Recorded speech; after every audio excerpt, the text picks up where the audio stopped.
Yeah, I wanna build a life worth living. I wanna be rich cause I wanna be given.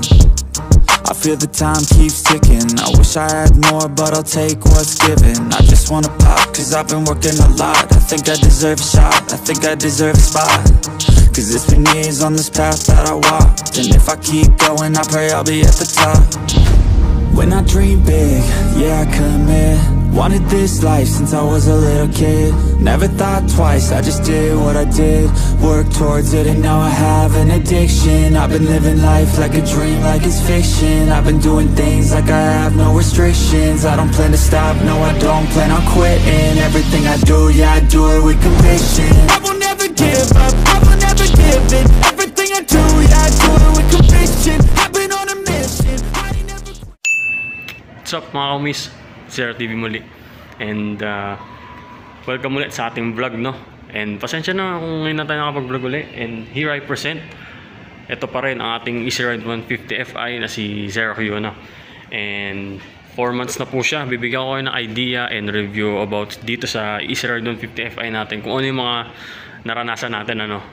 Kasi ngayon goods naman siya, pero syempre may mga issues pa rin ako, kaya dito sa video na to itatakal ko niyo yun. Kaya abangan nyo to. Alright guys, ito ngayon si Zero Q, ang ating Easy Ride 150 Fi. And napakalupit pa rin ang itsura niya ngayon, kasi bagong ligo siya ngayon guys eh. Ito kasi si Zero Q ay gamit ko po lagi, araw-araw pan transpo po. Ito yung naghatid sundo sa trabaho. Tsaka pag sinusundo ko rin si Jowa. Yan, napakalupit talaga. Ganda ng pagkakagawa ng Motorstar dito. Ang lupit. And ito, punta tayo ngayon sa mga na-experience kong magaganda rito sa unit na to. First of all guys, pag meron kang Easy Ride 150 Fi, lalo na Fi siya, or Q din, maganda rin naman ang Q, ay talagang pagtitinginan ka talaga sa stoplight. Yun talaga yung nagiging experience ko.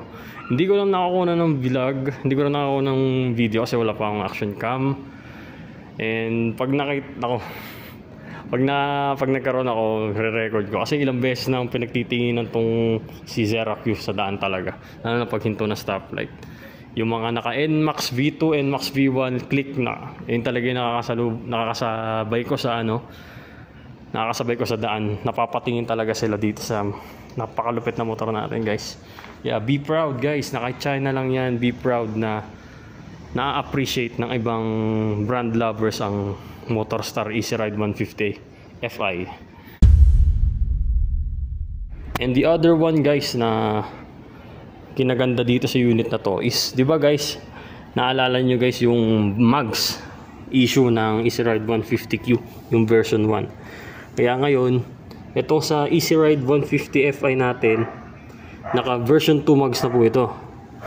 At yung version 2 na mags na po yun ay mas marami, may mga supports like this one. Yan, kung makikita nyo, yan, may support siyang ganyan. Yan, may mga splines siya, which means mas durable na siya di compared sa version 1. Dun sa C3 tsaka sa Road 10, napakalubak dun, lalo na pag di mo kabisado yung daan. Nako, mapapangiwi ka na lang talaga guys. At yung tatlong nagustuhan ko dito guys, yung pangatlo ay yung ano po, yung performance nito sa takbuhan talaga. Napakaganda, easy 100 po siya. Lalo na mas pag maganda yung buwelo tapos maluwag yung daan. Maganda po talaga ang acceleration nito. Mahina yung take off. Yes, tama po. Mahina po yung take off, pero once nagupit na at dumulo na yan, ako, doon yan ilalabas lahat. Kaya kung gusto niyo nang talaga magpalakas ng hatak nito, huwag niyong bayaran. Hindi, biro lang. Ang magandang gawin po talaga dito is mag-upgrade kayo ng CVT nyo. Dito guys, CVT upgrade lang, masakalam. Kaya ako guys, actually nagpalit na ako ng pulley set nito. Nagpalit na ako ng Lamborg na yun. Ganda ng takbo nito guys, sobra. Pero sa ngayon, medyo nabibitin pa ako. Although maganda naman yung takbo ng Lamborg 9 pulley set na GY6. Pero ang problema ko lang is naka 14 grams pa kasi yun. Wala pa kasi mahanapan ng 15 grams talaga. Ayun talaga yung maganda sa 150cc. Yun na rin yung recommended sa akin ni AJ Motovlogs talaga. Parang AJ, shoutout sa'yo pare ko. And tapos na tayo sa magagandang sa mga magagandang features at pangyayari sa motor na to. Doon naman tayo sa pangit. Alright guys, isa sa mga pangit na nangyari sa akin dito sa sa Easy Ride 150 Fi ko is etong manibela natin. Kasi may weird noise siya na kini-create, hindi ko alam kung saan galing yun. Kasi nagsususpect na ako kung di man dito sa manibela yun, dito sa may bandang panel gauge or sa kabitan ng windshield. Yan. Kasi may ingay siya na kini-create eh. Kaya buksan natin, paanda rin natin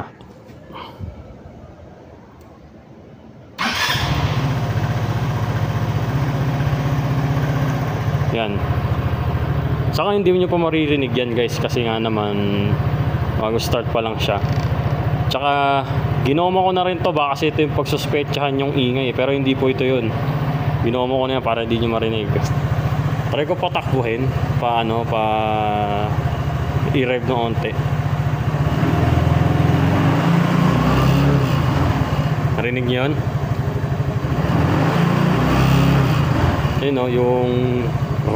Yung basta yung vibration na yun, doon ako naiirita at hindi ko alam kung saan talaga nanggagaling yun. Hindi ko alam kung dito sa may panel gauge banda or dito sa kabitan ng visor, kaya I have to inspect it more. Ilang beses ko na kinakalas, tinitingnan ko kung anong problema. Wala naman akong makitang problema talaga. Ayun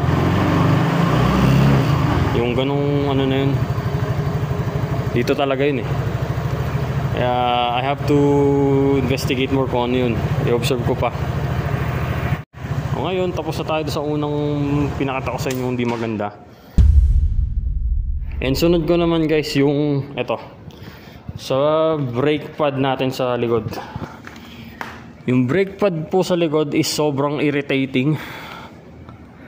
Siguro ngayon hindi siya magpaparamdam kasi basa yung brake pad, kasi pinaliguan ko to sa Zerac. Hindi nyo maririnig yung ingay na yun. Every time na umaatras ako ay may kine-create tong tunog na talagang nakakairita.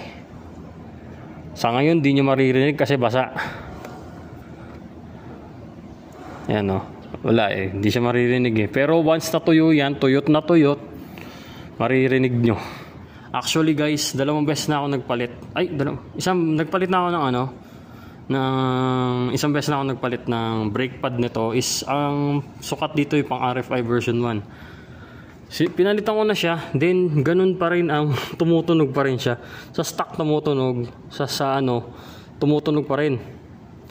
Tumutunog pa rin siya sa pinalit ko.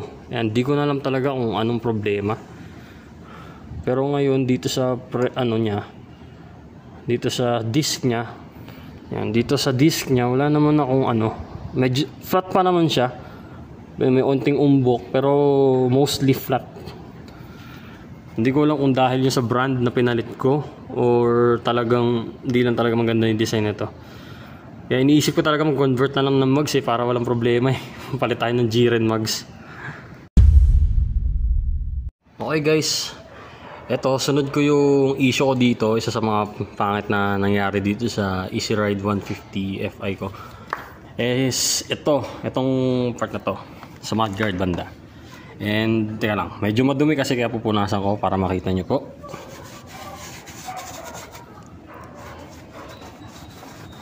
Okay, yan. If you see that mark, yan, kung nakita yung mark na yan, yung gas-gas na yan, galing po yan dito sa compartment. Yan, kung makikita nyo yan. Yan. Every time na nalulubak kayo or nagpe-play lang basta tong shocks natin, ay sumasayad po siya dito sa mudguard natin. Kaya recommended po talaga na magmatigas na shocks dito. Tsaka medyo magtaas kayo ng height ng shocks. Kung di ko alam kung 330 mm to or kung gusto nyo mag 350 mm kayo na shocks para kahit papaano hindi sumasayad to. Kaya Kaya napapansin ko nung bagong kuha ko to, napapansin ko tumutunog yung likod. Yung narinig ko yun, medyo nag-worry ako. Pero nung chinek ko siya, upon check up, ito nga, nagganto nga siya. May ganitong marks na siya. Tumatama tong compartment natin na yan, dito. Kaya recommended guys talaga na mataas na shocks o mas matigas na ano, pressure ng shocks, no. At guys, ito pa yung sunod na issue ko dito ngayon. Itong taillight natin, tingnan mo naman nagmumoist.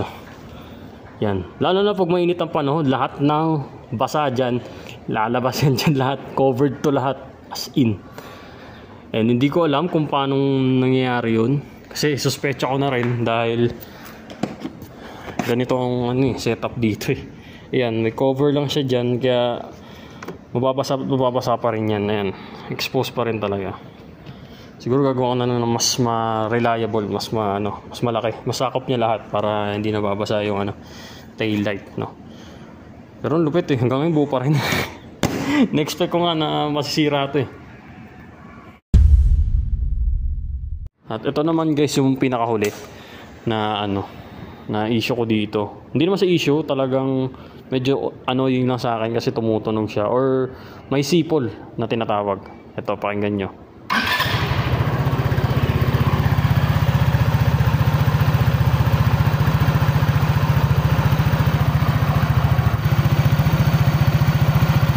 Ayan, dito banda sa may bendix thread niya, sa may fan, may onting kring na sound siya na kinikrate.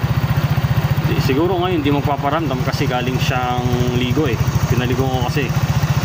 Pero meron siyang onting noise na ganun. Pero hindi ko naman siya talaga ganung ini-issue. Talaga na kailangan ko ipagawa. Kasi para sa akin mukhang normal naman. Pero may times talaga na ganun. Pero tingin ko parang normal. O kaya talagang papacheck ko na ng isang araw. Ito guys, so yan yung ibig ko sabihin kung naririnig nyo. Yung medyo matining na noise, yun yung sinasabi ko sa inyo, yung tinutukoy ko. Hopefully narinig na. And ayun lang guys, no? Yung ating review, maikli lang naman.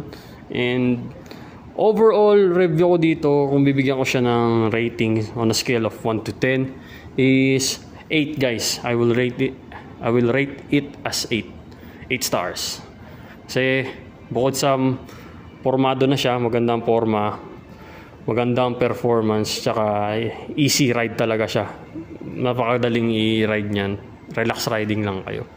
And yung isa ring plus points, yung compartment niya napakalaki guys. Kung dadagdagan nyo pa ng top box, eh talagang marami kayo may ilalagay. May pocket pa siya dito sa harap, dalawa dyan. Kaya marami talaga kayong pwedeng ilagay dyan. Na kahit kung pag kayo guys, pag marami talaga kayong dinadala pag bumabiyahe kayo, perfect to sa inyo guys. Tsaka guys, wag po kayo ma-turn off sa nangyayari sa mga last na uploads ko about this sa Easy Ride 150 Fi. Lalo na yung namatayan ako ng makina dito. And sa ngayon, hindi ko pa nararanasan ulit yun. Hindi na siya bumalik sa ngayon. Maybe pagdaas ang vlog na to, bumalik ulit. Who knows, no? Kasi binati ko eh. And ang ginagawa ko lang technique talaga sa kanya, sinusunod ko lang yung tips ni Amado about sa pag binuksan mo to, wait mo yung animation ng panel. Yan, wait mo yung animation ng panel, wait mo yung check engine na mawala, then tsaka mo i-start yung motor. Ganun lang. Tapos pinapainit ko siya ng mga 3 to 5 minutes na init. Then good to go. Goods na yun.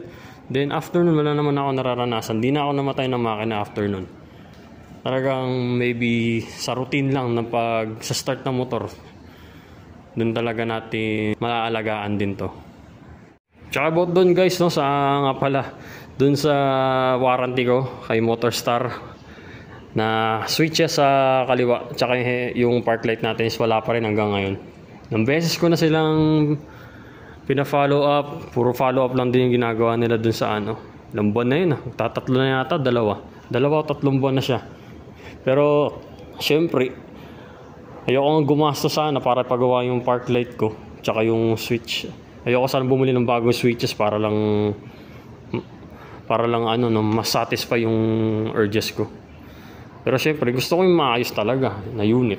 Hirap, nakakaya na ano, marami ako nakakasabay na Easy Ride 150 Fi tsaka 150Q na nakakasabay ko na kompleto yung ilaw nila sa headlight. Merong park light, merong headlight. Isa ka tapos ano lang, ito lang nakabukas, ito wala. Bodoy naman yun. Yeah, Motorstar, talandanan. Action naman. Unting action naman guys kasi ano, naghintay na ako, ilang buwan na ako naghintay eh. Baka naman. Or kung hindi talaga may bibigay sa akin yung warranty na yun, sabihan nyo kagad ako. Para mapagawa ko na to. Kasi hirap nang nagtitiis eh. And yun lang guys no.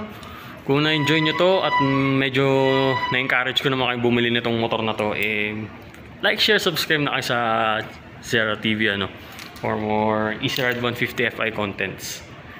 Yan. Napakalupit na motor nito guys. Bili na kayo. Talaga sulit to sa 70k. And that will be all no. This is Zero TV. Ride safe sa lahat. Zero TV out.